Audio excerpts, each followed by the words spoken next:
Enzo Recto, kalaban ang katiwalian at kasinungalingan, kakampi sa katotohanan at kabutihan.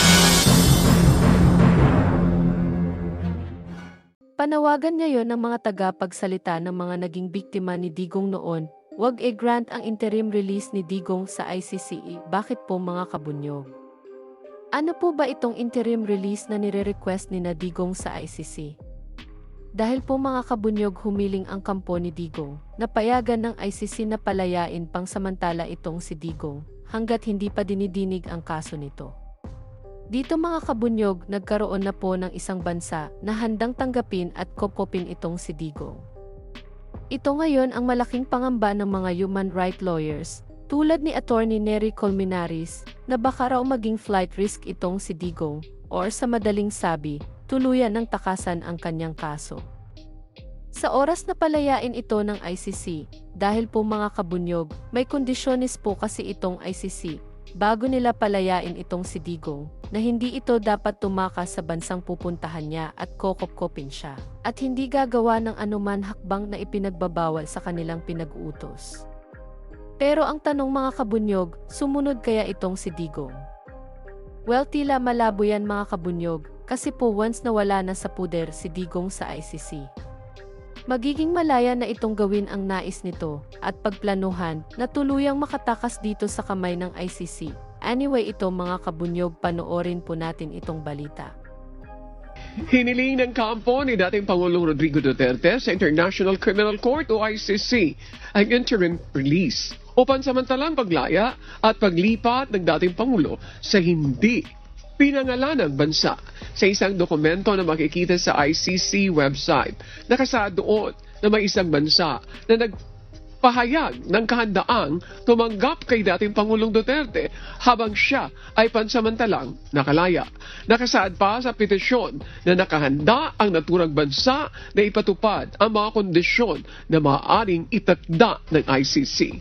Iginiit din ng kampo ni Duterte na hindi siya kwalipikado para sa karagdagang pre-trial detention dahil wala siyang kakayahan na tumakas o makasagabal sa investigasyon. Dahil dito, hiniling ng kanyang legal team na agad siyang palayain sa ilalim ng kondisyon na itinatakda ng pre-trial chamber. Yan mga kabunyog, narinig po natin itong naging balita na kung saan humiling ang kampo ni na Digong Duterte na palayain pangsamantala itong si Digong. Dahil mayroon na raw na isang bansa na miyembro ng ICC na handang kopkopin itong si Digong. Ngayon mga kabunyog, pakinggan naman natin ang mga opinyon ni na Attorney Joel Butuyan, isang ICC accredited lawyers, at ni Attorney Nery Colmenares, isang human rights lawyer. Kasi attorney, madaming legal luminaries or also political analysts na nagsasabi na yung sinasabi ng defense team ni Pangulong former President Duterte na hindi naman siya flight risk. Number two, he does not pose any threat sa witnesses or walang sway over them. Ang sinasabi nila, he's not a sitting president. He might be physically weak. But his daughter daw is also the vice president, and look at what's happening daw sa impeachment court, yung power that they still yield in the Philippines. Yeah. So even though that he may be restricted in movement, meron pa rin siyang connection, even as simple and as... he won, mayor. Yeah, mayor. And even as simple as a telephone. So ano po ang tugon nyo dito? Alam mo, tama yun, no? Is really a flight risk, no? Kasi from the very beginning, talagang he didn't recognize the jurisdiction of the ICC. In fact, he withdrew the Philippines from its ICC membership, Yeah. And he even threatened ICC officials if they came to the Philippines to investigate. And during his arrest, he even threatened the arresting officer, now General Torres. Sinabi niyang malilintikan ka or something to that effect sa mga anak ko, no? Or magbabayad ka sa mga anak ko. So talagang makikita mo na talagang with his own language, with his own statements, talagang he's going to be a flight risk. He's going at the first opportunity, he's going to escape, from the jurisdiction of the ICC, no? So tingin ko factually hindi talaga magiging entitled si Mr. Duterte based on the fact that he is a flight risk. Hindi siya entitled to an interim release. Atin pong kausapin si Attorney Nery Colmenares. Attorney Nery, maganda umaga po.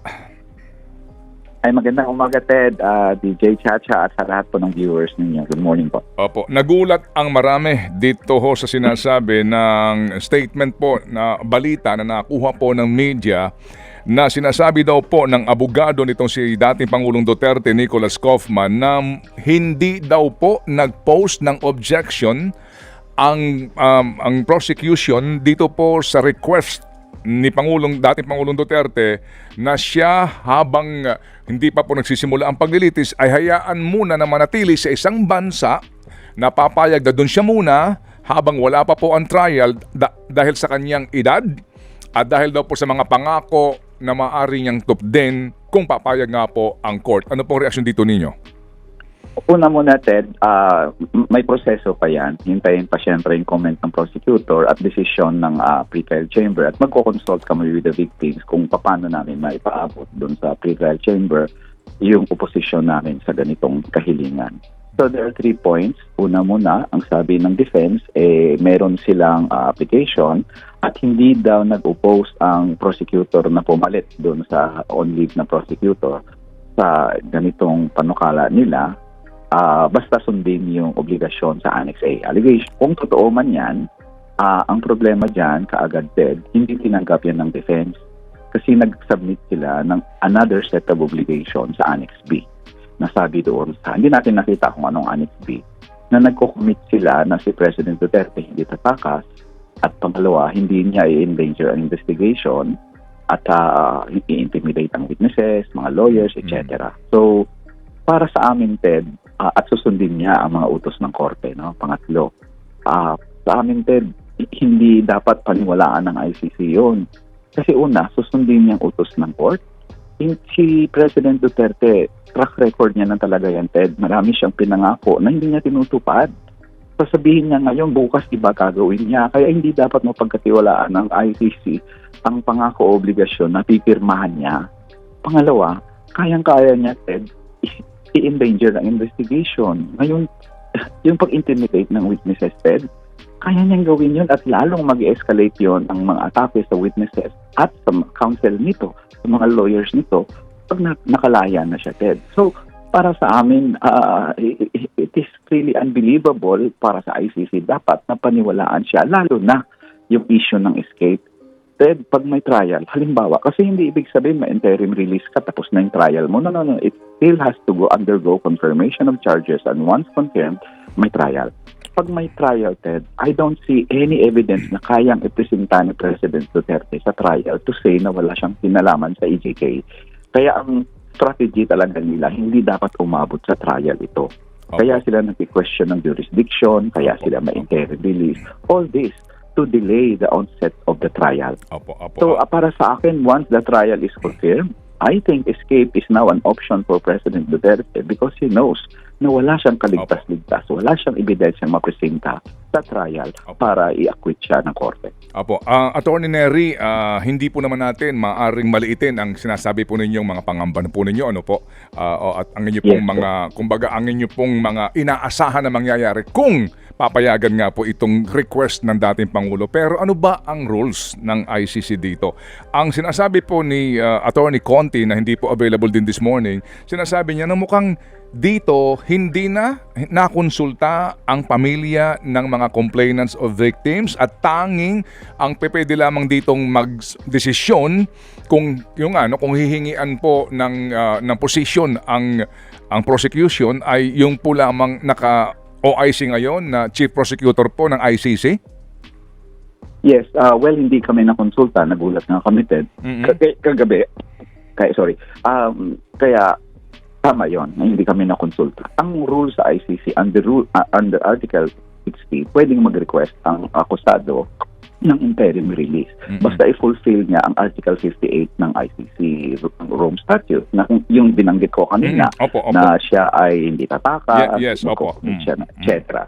So, yun. Under the rules of procedure, pag sakaling mag-grant yan ng pre-trial chamber, the pre-trial chamber can review the decision every 120 days or earlier kung gustuhin ng. So, ang release, interim nga ang tawag, ibig sabihin temporary. Kasi pwedeng bawiin yun ng ICC. Pero ang sinasabi ng Yes. At ito muna, attorney, Yes. apo, bago po yung sinasabi ho ninyo.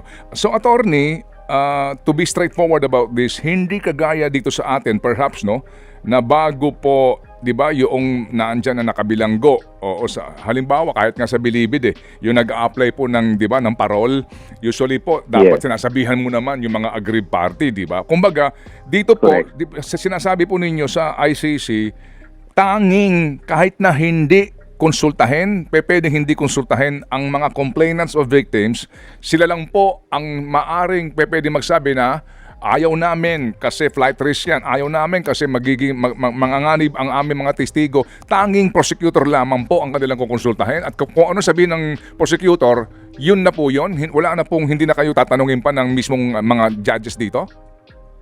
Hindi naman, Ted, tingin ko, because the ICC can always ask the observation and comments of the victims. Yun nga lang, ang nakalagay sa rules of procedure ng ICC, Rule 118, nakalagay, a request for interim release must be made in writing. The pre-trial chamber shall decide after having received observations in writing of the prosecutor and the detained person. So, ibig sabihin, hingiin ng ICC yung opinion ng prosecutor. Can we submit? Well, para sa akin, opinion ko lang ngayon. Yes, we will submit our observation. Bahalang ICC kung i-consider niya o hindi. Wala. So, hindi naman nakalagay specifically sa procedure.